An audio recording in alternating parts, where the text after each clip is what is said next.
Por que eu continuo engordando mesmo comendo pouco? Bom, essa é uma das perguntas mais comuns que a gente recebe aqui. Eu posso dizer que alguma coisa de errado está acontecendo. Quando a gente fala sobre emagrecimento, é fundamental, é primordial que a gente consiga atingir o déficit calórico. O que isso quer dizer? Que a gente consiga gastar mais calorias do que a gente está consumindo. Só que existem diferentes estratégias para atingir esse déficit calórico. E as principais delas estão baseadas em 3 pilares, que são a janela ou período em que eu tenho para me alimentar, a quantidade de alimento que eu consumo e também a qualidade ou o tipo do alimento que eu estou consumindo. Quando a gente fala da janela de alimentação, as principais estratégias são o jejum. Né? E qual que é o grande problema do jejum?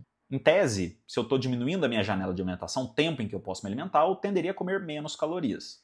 O problema é que as pessoas podem acabar exagerando nesses períodos de alimentação e consumindo muito mais calorias do que elas precisariam. E aí, consequentemente, ela acaba sabotando essa estratégia. Quando a gente fala da quantidade de alimento, é até óbvio a gente pensar que se eu estou comendo menos do que eu comia antes, a chance de eu consumir menos calorias é maior. Então, a tendência ali é que quanto menos eu como, maior a minha capacidade de atingir o déficit calórico. O grande problema aí está nesse terceiro ponto, que é o tipo ou a qualidade do alimento, em que a gente fala principalmente sobre a densidade calórica. E talvez seja esse o problema da pessoa que mandou a pergunta. Por quê? Densidade calórica nada mais é do que a quantidade de calorias que a gente tem em uma determinada porção de um alimento. E mesmo quando a gente fala das mesmas porções, existem alimentos com densidades calóricas totalmente diferentes. Por exemplo, se a gente fala do morango e do abacate, 100 gramas de abacate tem muito mais calorias do que 100 gramas de morango.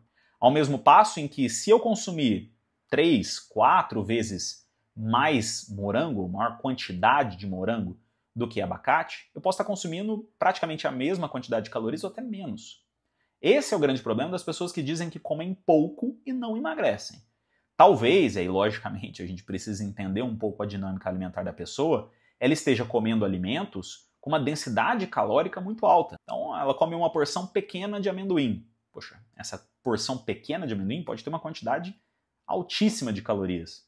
Ah, eu consumo muito pouco aqui, mas eu consumo muitos carboidratos, muita gordura saturada, macronutrientes que a gente sabe que estão associados com uma densidade calórica mais aumentada. É bem possível que o problema da pessoa que come pouco e não está conseguindo emagrecer, logicamente se ela não tiver nenhuma outra condição que está dificultando isso, é que ela acaba consumindo alimentos de alta densidade calórica. Consequentemente, ela vai consumir mais calorias do que ela gasta e não vai conseguir atingir o déficit calórico.